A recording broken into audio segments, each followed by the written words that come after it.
اللهم صل على سيدنا ومولانا محمد وبارك وسلم صلاۃ و سلام علیک یا رسول اللہ صلی اللہ تعالی علیہ وسلم۔ عزیز طلباء، آج ہم گلستہ کے 8ویں باب میں صفحہ نمبر 243 کا سبق پڑھنے جا رہے ہیں۔ اس سے پچھلے سبق میں اخیر میں حضرت شیخ سعدی نے فرمایا تھا کہ حضرت امام محمد غزالی رحمۃ اللہ تعالیٰ علیہ سے پوچھا گیا کہ آپ علم میں اس مقام اور مرتبے تک کیسے پہنچے، تو آپ نے جواب دیا تھا کہ میں جو کچھ بھی نہیں جانتا تھا اس کے پوچھنے میں مجھے شرمندگی محسوس نہیں ہوتی تھی، اس وجہ سے میں اس مقام پر پہنچا ہوں۔ اسی تعلق سے فرماتے ہیں کہ بپرس کیا ہے؟ بپرس ہرچے ندانی کی ذل پرسیدن دلیل راہ تو باشد بعز دانائی۔ بپرس پوچھ توں ہرچے جو کچھ ندانی نہیں جانتا ہے، کہ منے کیونکہ ذل منے ذلت رسوائی، پرسیدن منے پوچھنا، دلیل منے دلیل رہنمائی کرنے والا، راہ منے راستہ، تو منے تیرا تیری تجھ کو، باشد منے ہوگا یا ہوگی، عز دانائی دانائی کی عزت کی طرف۔ ترجمہ کیا ہوگا کہ جو کچھ تو نہیں جانتا ہے پوچھ، کیونکہ پوچھنے کی ذلت تیرے راستے کی دلیل ہوگی دانائی کے عزت کی طرف۔ یعنی آج اگر تم پوچھنے کی ذلت برداشت کر لیتا ہے اور اس پوچھنے سے تجھے علم حاصل ہو جاتا ہے، تو کل جو علم کی وجہ سے تمہیں عزت ملے گی، تم اس عزت کے آگے پوچھنے کی ذلت کو بھول جاؤ گے۔ ہرچے دانی کی ہر آئینہ معلوم تو خواہد شد، بپرسیدن آ تعجیل مکن کی ہیبت سلطنت را زیاں دارد۔ ہرچے میں جو کچھ دانی تجھے معلوم ہے، کی ہر آئینہ بہرحال معلوم تو میں تجھ کو خواہد شد ہو جائے گی، بپرسیدن آ اس کے پوچھنے میں، تعجیل مکن جلد بازی مت کر، کہ میں نے کیونکہ ہیبت میں دبدبا، سلطنت میں بادشاہت، رامنے کو زیاں دارد میں نقصان پہنچاتا ہے۔ جس چیز کے بارے میں تجھے معلوم ہے کہ وہ بہرحال تجھے معلوم ہو جائے گی، اس کے پوچھنے میں تو جلد بازی مت کر، کیونکہ ایسا کرنے سے سلطنت کے دبدبے کو نقصان پہنچتا ہے۔ کہ ایسا لگتا ہے کہ بادشاہ کو کچھ معلوم ہی نہیں۔ تو جہاں کہیں بھی اگر کوئی بات چھڑے اور ذہن میں سوال پیدا ہو، تو جب تک سامنے والے کی بات کمپلیٹ نہ ہو جائے، مکمل نہ ہو جائے، اپنے سوالات کی بوچھار نہیں کرنا چاہیے۔ کیوں؟ اس لیے کہ ہو سکتا ہے تمہارے سوال کا جواب بات کے اخیر تک اسی بات میں مل جائے۔ بس ماری ہے، اور ایسا ہوتا ہے۔ تو جس چیز کے بارے میں تجھے معلوم ہے کہ وہ بہرحال تجھے معلوم ہو جائے گی، اس کے پوچھنے میں تو جلد بازی مت کر، کیونکہ یہ ایسا کرنا سلطنت کے دبدبے کو نقصان پہنچاتا ہے۔ چوں اب اس کی مثال دے رہے ہیں۔ چوں منے جب لقمہ دید کاندر دست داؤد ہمی آہن بمعجز موم گردد۔ چوں منے جب لقمان، یہ ایک پیغمبر گزرے ہیں، ایک بادشاہ تھے اور پیغمبر بھی تھے۔ دید دیکھا، کاندر اصل میں تھا کی اندر، کہ میں نے کی اندر میں دست ہاتھ، داؤد یہ بھی ایک پیغمبر تھے، اللہ کے جلیل القدر پیغمبر تھے، ان کے اوپر زبور شریف نازل ہوئی۔ ہمی وہی، آہن لوہا، بموجز معجزے سے، موم گردد موم ہو جاتا ہے۔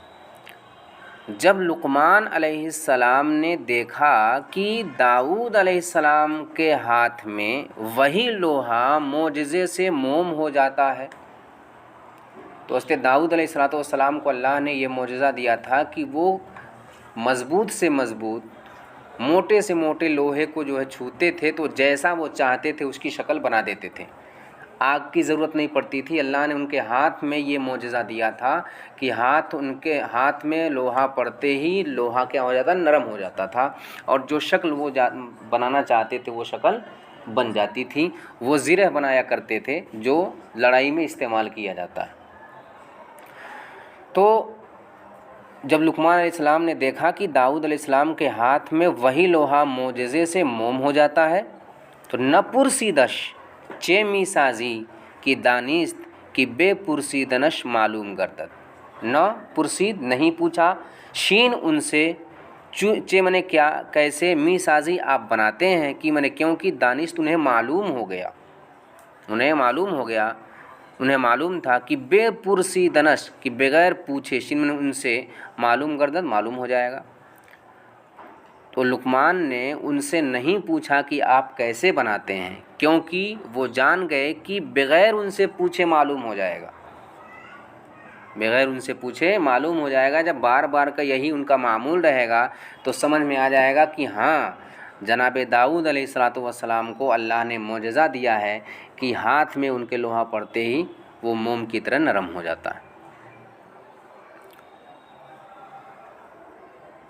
ہر کی بابداں نشیند اگرچہ طبیعت ایشا نگیرت، ہر کی جو شخص بابداں بوروں کے ساتھ نشینت بیٹھتا ہے، اگرچہ طبیعت عادت ایشا ان لوگوں کی نگیرت نہیں اختیار کرتا ہے، جو شخص برے لوگوں کے ساتھ بیٹھتا ہے اگرچہ ان کی طبیعت اختیار نہیں کرتا ہے، ان کی عادت اختیار نہیں کرتا ہے، لیکن بطریق ایشا متہم گردد، بطریق راستے کے ساتھ یا روش کے ساتھ ایشا ان لوگوں کے متہم گردد متہم کیا جاتا ہے، لیکن ان لوگوں کی روش کے ساتھ اسے متہم کیا جاتا ہے کہ وہ فلانا ایسا ہے تو وہ بھی ایسا ہی ہوگا، فلاں کے ساتھ بیٹھتا ہے، فلاں بدماش ہے، چور ہے، تو یہ بھی ایسا ہی ہوگا۔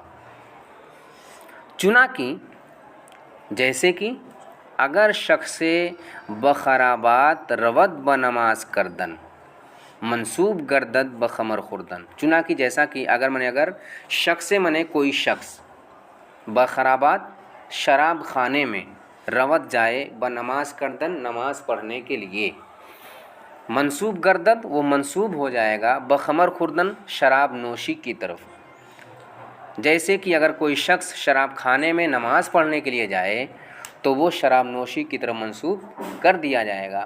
تو پتہ چلا کہ غلط لوگوں کے ساتھ اٹھنے بیٹھنے سے انسان کے اوپر اسی جیسی تہمت لگائی جاتی ہے کہ فلاں کے ساتھ بیٹھتا ہے اور فلاں بدماش ہے یا چور ہے یا ڈاکو ہے، تو یہ بھی ویسا ہی ہوگا، آپ کتنے بھی شریف ہیں۔ اس لیے اپنے اٹھنے اور بیٹھنے کے انداز کو، طریقے کو بدل کر کے انسان کو ایسے لوگوں کی صحبت اختیار کرنا چاہیے جو شریف اور معزز ہوتے ہیں۔ آپ کتنا بھی شریف ہیں لیکن اگر آپ بدماشوں کے ساتھ اٹھتے اور بیٹھتے ہیں تو آپ کو کوئی شریف نہیں کہے گا۔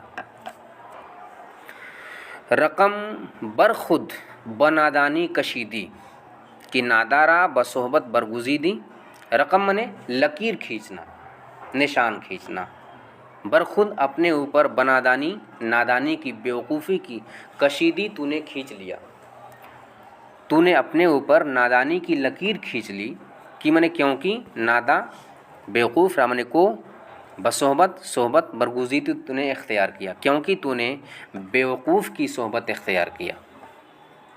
اگر کوئی شخص بیوقوف کے ساتھ اٹھتا بیٹھتا ہے تو گویا کہ اپنے اوپر وہ بیوقوفی کی لکیر کھینچتا ہے۔ طلب کردم زدانایا یکے پند مرا گفتن بنادا مپیوند، طلب کردم میں نے طلب کیا، مانگا، چاہا، ازمن سے دانایا عقل مندوں سے، یکے پند ایک نصیحت، میں نے عقل مندوں سے ایک نصیحت طلب کی۔ تو مرا گفتن مجھ سے گفتن انہوں نے کہا، یعنی عقل مندوں نے کہا، بنادا مپیوند، بنادا بیوقوفوں کے ساتھ، بیوقوف کے ساتھ مپیوند دوستی مت کر۔ میں نے عقل مندوں سے ایک نصیحت طلب کیا تو انہوں نے مجھ سے کہا کہ بیوقوف کے ساتھ دوستی مت کر، کی گردانائے دہر خرباشی وگر نادانی ابلہ تر بباشی. بیوقوف کے ساتھ دوستی سے منع کیوں کیا عقل مندوں نے؟ کہتے ہیں کہ کیونکہ گر اگر دانائے دہر، اگر تو زمانے کا سب سے بڑا عقل مند ہوگا، خر بباشی تو گدھا ہو جائے گا، وگر نادانی اور اگر تو بیوقوف ہوگا تو ابلہ تر زیادہ بیوقوف بباشی تو ہو جائے گا. کیونکہ اگر تو اپنے زمانے کا عقل مند ہوگا تو گدھا ہو جائے گا، اور اگر تو بیوقوف ہوگا تو بیوقوف کے ساتھ بیٹھنے سے اور بیوقوف ہو جائے گا. اس لیے صحبت اچھے لوگوں کی اختیار کرنی چاہیے. حکمت: حلم شتر چنانکہ معلوم است. حلم منے بردباری، سیدھائی، برداشت. شتر منے اونٹ، چنانکہ جیسا کہ معلوم منے معلوم است منے ہے. اونٹ کی بردباری جیسا کہ معلوم ہے، یعنی اونٹ بہت سیدھا سادہ ہوتا ہے. اگر طفل مہارش گیرد، اگر طفل کوئی بچہ مہارش اس کی نکیل یا اس کی لگام کو گیرد پکڑے، وہ صد فرسنگ بر برد، وہ منے اور صد منے 100، فرسنگ منے 100 فرسنگ، برد منے لے جائے. پہلے زمانے میں راستے کو ناپنے کے لیے، دوری کو یا قریب کو قربت کو ناپنے کے لیے میل اور فرسنگ کا پیمانہ بنا ہوا تھا. جیسے آج کے زمانے میں کلومیٹر کا بنا ہوا ہے، میٹر کلومیٹر کا. اس زمانے میں میٹر کلومیٹر نہیں تھا، میل اور فرسنگ تھا، منزل تھا. یہ پیمانے تھے دوری کی مسافت کو جو ہے ناپنے کے لیے. بس مریے. تو کہتے ہیں کہ اگر کوئی بچہ اس کی نکیل کو پکڑے اور 100 فرسنگ تک لے جائے، گردن از متابعتش بر نہ پیچد.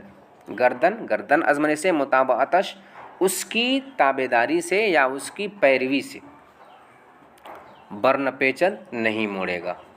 تو اونٹ اس کی تابعداری سے یا اس کی پیروی سے گردن نہیں موڑے گا. اما لیکن اگر درہ ہولناک پیش آید. اما میں لیکن اگر درہ منے بولتے ہیں گھاٹی، دو پہاڑوں کے بیچ کا راستہ جو ہوتا ہے اس کو گھاٹی بولتے ہیں. ہولناک خطرناک، پیش آید سامنے آ جائے، کہ جو موجب سبب یا ذریعہ، ہلاک ہلاکت باشد ہو، جو ہلاکت کا ذریعہ ہو. وہ طفل اور بچہ آجا اس جگہ بنادانی، بیوقوفی سے، نادانی سے، خواہد رفتن جانے لگے، زمام نکیل لگام، از کفش اس کے ہاتھ سے، در گسلاند کھینچ لے گا، اونٹ کھینچ لے گا.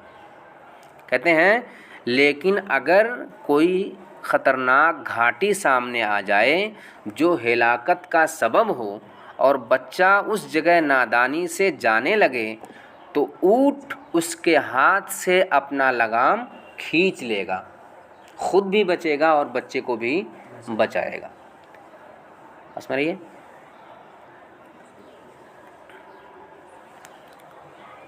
و دیگر مطاوعت نہ کند، اور دوسری بار مطاوعت نہ کند، فرما برداری نہیں کرے گا، یعنی بچے کی بات نہیں مانے گا. کیونکہ ہنگام درستی ملاطفت مذموم است. کیونکہ ہنگام منے وقت، درستی منے سختی، ملاطفت منے نرمی، مذموم است منے برا ہے. کیونکہ سختی کے وقت نرمی بری چیز ہے. گویند اور لوگ کہتے ہیں کہ دشمن بملاطفت دوست نہ گردد. دشمن بملاطفت نرمی سے دوست نہ گردد، دوست نہیں ہو جائے گا. بلکہ تمام من لالچ، دشمنی زیادت کنت، زیادہ کرے گا. کہتے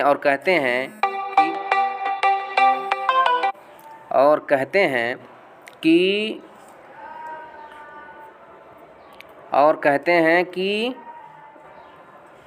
دشمن نرمی سے دوست نہیں ہو جائے گا بلکہ دشمنی کی لالچ اور زیادہ کر دے گا. تو یہ آج کا سبق رہا. معزز ناظرین، میں امید کرتا ہوں کہ یہ سبق آپ کے لیے مفید ہوگا۔